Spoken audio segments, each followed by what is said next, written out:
Praise the Lord. இந்த நாள் காலை வேளையிலையும் உங்களை சந்திப்பதில் மிகுந்த மகிழ்ச்சி அடைகிறேன்.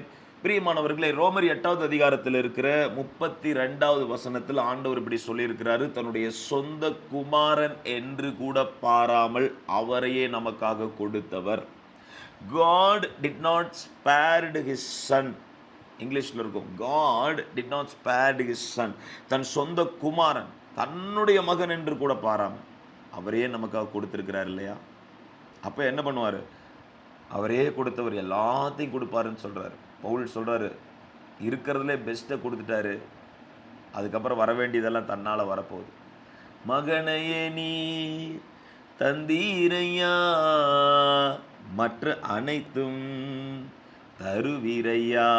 சொல்லுங்க பார்க்கலாம். மகனையே நீ தந்தீரையா, மற்ற அனைத்தும் தருவீரையா. சொந்த மகனை கொடுத்தவர், நேச மகனை கொடுத்தவர் எல்லாவற்றையும் தருவார். ஆமென். சொல்றாருல பிதா, இவர் என்னுடைய நேசகுமாரன், இவரில் நான் பிரியமாக இருக்கிறேன். எவ்வளோ பிரியமாக இருந்திருப்பார் பிதா இயேசு மேலே இல்லையா? அவரே உங்களுக்காகவும் எனக்காகவும் கொடுத்துருக்காருன்னா நம்மளை ரட்சிக்கணும்னு அவர் அவ்வளோ ஆசைப்பட்டிருக்காரு. நாம் பரலோகத்துக்கு வரணுங்கிறத அவர் ரொம்ப விரும்புகிற தேவனாக இருக்கிறார். ஆமென். ஆமாம், ஐ ட்ரஸ்ட் இன் யூ அப்பா. ஆண்டவரே, உண்மை நான் நம்புகிறேன்ப்பா. சொந்த குமாரனை கொடுத்தவர் எல்லாத்தையும் தருவீங்க, என் வாழ்க்கைக்கு தேவையான எல்லாத்தையும் நீங்கள் ப்ரொவைட் பண்ணுவீங்கன்னு நான் ஆண்டவரே உங்களை நம்புகிறேன். ஆண்டவரே, ஆமென். இந்த காலை வேலையில் சொல்லுங்க பார்க்கலாம். ஆண்டவரே, உங்களை நான் நம்புகிறேன். ஆண்டவரே, Lord I trust in you Lord. Lord I trust in you Lord. அப்பா, நான் உங்களை நம்புகிறேன். ஜீசஸை கொடுத்தவர் எல்லாவற்றையும் கொடுப்பீர் என்பதை நான் முழு நிச்சயமாய் நான் நம்புகிறேன். ஆமென். அப்படிதான் ஆண்டவர் கொடுப்பார். இயேசு யோவான் 6வது அதிகாரத்தில் இருக்கிற 35வது வசனத்தில் சொல்லியிருக்காரு, என்னிடத்தில் வருகிறவன் ஒரு காலம் பசியடையான். அவரிடத்தில் வருகிறவனுக்கு பசி இல்லாதபடி அவனை திருப்தியாக்குகிற தேவனாக இருக்கிறார். ஆமென். பசிக்குது, இங்கே ஒரு கிடைக்கலன்னு சொல்லவே முடியாது. எனக்கு ரொம்ப ஹெவியாக பசிக்குது, எனக்கு எதுவுமே கிடைக்கல சொல்லவே முடியாது. தேவன் அசைப்பார், தேவைகளை அற்புதமாய் சந்திப்பார். ஹல்லேலூயா. ஆமாம். என்னிடத்தில் விசுவாசமாய் இருக்கிறவன் தாகமடையான். அவரிடத்திலே நம்பிக்கையாக இருக்கிறவனுக்கு தாகம் தீர்க்கப்படும். தேவன் பசியை ஆற்றுவார். சிங்கக்குட்டிகள் தாழ்ச்சி அடைந்து பட்டினியாக கிடக்கும். கர்த்தரை தேடுகிற நமக்கோ, ஆமென். எத்தனை பேர் விசுவாசிக்கிறீங்க? கர்த்தரை தேடுகிற நமக்கோ ஒரு நன்மையும் குறைவுபடாது. நல்ல வாய்களை திறந்து டிக்ளேர் பண்ணுங்க, நான் கர்த்தரை தேடுகிறபடினால், இரட்சகரை தேடுகிறபடினால் நன்மை தடைபடாத அளவுக்கு என் தேவன் வல்லமையாய் காரியங்களை வாய்க்க பண்ண வல்லவராய் இருக்கிறார். ஹல்லேலூயா. கர்த்தர் அப்படிதான். பார்த்தீங்கன்னா, என்னிடத்தில் விசுவாசமாக இருக்கிறவன் தாகம் அடையான். சொல்லுவாங்களே, இப்போ ஒரு ஜோசப் ஆல்ரின் ஒரு பாட்டு விட்டுருக்கார் பார்த்தீங்களா? என் அக்கோர், என் ஜீவ நீரூட்டு நீர், தாகம் தீர்க்கிற ஜீவ தண்ணீர் அவர். அல்லேலூயா. இது எங்கிருந்து வந்துச்சுன்னா, இது சிம்சோனுடைய வாழ்க்கையில் நடந்திருக்கும். ஒரு பெரிய எதிர்ப்புக்கு மத்தியில் சிம்சோன் நின்றுட்டு இருப்பார். ஒரு 1000 பெலிஸ்தியர்கள் அவரை சாகடிக்க வேணும்னு வந்துட்டு இருப்பாங்க. ஒருத்தர் 2 பேர் இல்லைங்க, 1000 பேர் புறப்பட்டு வராங்க. இந்த சிம்சோனை இன்னைக்கு ஒரு வழி ஆக்கிடணும்னு சொல்லிட்டு. ஏன்னா அது ஏன் இந்த 1000 பேர் வராங்கன்னா, அவரை போய் வஞ்சித்து ஏமாற்றி அவரை கொண்டு போய் கட்டி வச்சுருப்பாங்க. நல்லா சிக்கிட்டான் அப்படின்னு சொல்லிட்டு. நீங்கள் நியாயாதிபதிகள் 15-16 வாட்சி பார்த்தீங்கன்னா இருக்கும்.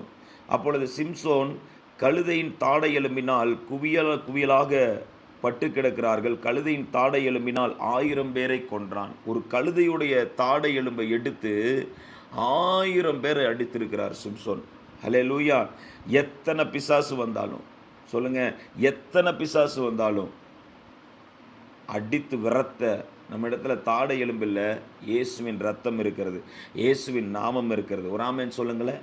இன்னைக்கு எத்தனை விரோதமாக எலும்புற எல்லா கிரியைகளையும் கட்டி, ஓ ஹல்லேலூயா, அந்த பாதாளத்தின் வல்லமைகளை, ஓ ஹல்லேலூயா, உங்களிடத்தில் போராட வருகிற அத்தனை சத்துருவின் கிரியைகளையும் அழிக்கக்கூடிய சத்துவமுள்ள ஆயுதமாகிய இயேசுவின் ரத்தமும் இயேசுவின் நாமமும் இருக்கிறபடினால் அவைகளை துரத்தி நாம் முறியடிப்போம். ஹல்லேலூயா. விசுவாசிக்கிறீங்களா? 1000 பிசாசாக இருந்தாலும் அது ஓடும் இயேசுவின் நாமத்தில். யோசிச்சு பாருங்க, நோ மேன் கேன் பீட் 1000 மெம்பர்ஸ்ங்க. 1000 பேர் அடிக்கிறதெல்லாம் சாதாரண விஷயமே கிடையாது. ஏதோ ஒரு மனித பலத்தை எடுத்துட்டு போயிட்டு என்னால் முடியும், நான் ட்ரை பண்ணி பார்க்குறேன், எத்தனை பேர் அடிக்க முடியும்? சரி, அங்கே என்ன நடந்துச்சு அப்படின்னா, தேவனுடைய ஆவியானவர் சிம்சோனின் மேல் பலமாய் இறங்கினார். இந்த காரியத்தை செய்கிறதற்கு பரலோகமே அவரை எனர்ஜைஸ் பண்ணியிருக்கு. பரலோகமே அந்த பலத்தை கொடுத்திருக்கிறது. ஆமென். சொல்லுங்க, பரலோகம் என்னை பலப்படுத்தும், என் ஆண்டவர் என்னை பலப்படுத்துவார். வாய்களை திறந்து கன்ஃபஸ் பண்ணுங்களேன், பலன் வேணுமா வேண்டாமா? ஆமென். சொல்லுங்க, என் தகப்பன் என்னை பலப்படுத்துவார், என் இயேசு என்னை பலப்படுத்துவார். ஹல்லேலூயா. 1000 போராட்டம் இருக்கலாம், 1000 மனிதர்கள் சூழ்ந்திருக்கலாம், 1000 கேள்விகள் இருக்கலாம். நம்ம சொல்ல வேண்டியது என்ன தெரியுமா? என் இயேசு என்னை பலப்படுத்துவார். ஏனென்றால் சிம்சோனுக்கு மேல தேவனுடைய ஆவியானவர் பலமா இறங்கினார் என்று வேதம் சொல்லுகிறது. பலமா இறங்கிட்டாராம். நீங்க பார்த்தீங்கன்னா, அப்பொழுது நியாயாதிபதிகளில் 15வது அதிகாரத்தில், தேங்க்யூ ஜீசஸ், 15வது அதிகாரத்தில் இருக்கிற 14வது வசனத்தை வாசிக்கிறேன் பாருங்க. அவன் லேகி வரைக்கும் வந்து சேர்ந்தபோது பெலிஸ்தர் அவனுக்கு விரோதமாய் ஆரவாரம் பண்ணினார்கள். சிக்கிட்டாரு சிம்சோனு. இங்கே பெலிஸ்தருக்கெல்லாம் ஆரவாரம், சிக்கிட்டான் பாரு, எவ்வளோ பெரிய வீர, இன்னைக்கு நம்ம கிட்ட நான் மாட்டிக்கிட்டான். அவங்களுக்குலாம் ஒரே சந்தோஷம். சிம்சோனால இப்போ ஒன்றும் பண்ண முடியாது, ஃபுல்லாக டைட் பண்ணிட்டோம், நல்லா இறுக்கி கட்டிட்டோம். அவனை கை அசைக்க முடியாது, கால் அசைக்க முடியாது, எதுவுமே செய்ய முடியாது அவனால் அப்படின்னு சொல்லி அவங்களுக்கெல்லாம் ஒரே சந்தோஷம். சிம்சோன் கைகள் கட்டப்பட்ட சூழ்நிலையில், கால்கள் கட்டப்பட்ட சூழ்நிலையில் அவர் அங்கே இருக்கிறாரு. இந்த உலகம் அப்படிதான். சில காரியம் ஏதோ கட்டப்பட்டாச்சு, ஒன்றும் அசைக்க முடியலைங்கிறப்ப பிசாசுக்கு சந்தோஷமாயிரும், சில மனிதர்களுக்கு சந்தோஷமாயிரும். ஆனால் அழைக்கப்பட்ட நமக்கு என்ன நடக்க போகுது தெரியுமா? ஹல்லேலூயா.